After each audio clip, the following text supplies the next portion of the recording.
રાજ્યમાં શક્તિવર્ધક દવાના નામે છેતરપિંડી કરનારા પકડાયા. સાયબર સેન્ટર ઓફ એક્સેલન્સે ઉત્તર પ્રદેશના એક વ્યક્તિ સહિત 7ની ધરપકડ કરી.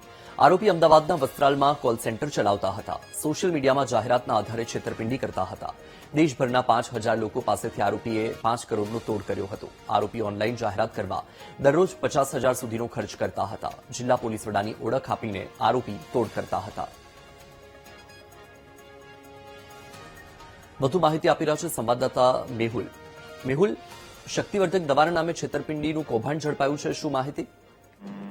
વસ્તુ બિલકુલથી વાત કરવામાં આવે તો સાયબર સેન્ટર ઓફ એક્સેલન્સ દ્વારા આ કાર્યવાહી કરવામાં આવી છે અને અમદાવાદની એક યુવતી સહિત 10 લોકોની ધરપકડ કરવામાં આવી છે, જેમાં એક શખ્સ ઉત્તર પ્રદેશમાં હોવાનું પણ સામે આવ્યું છે.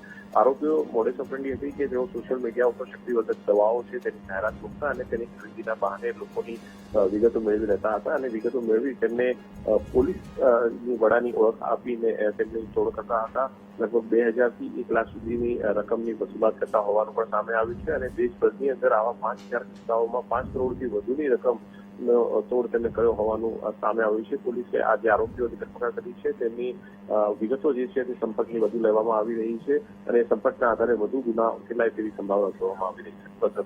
જી, માહિતી બદલ આભાર મેહુલ.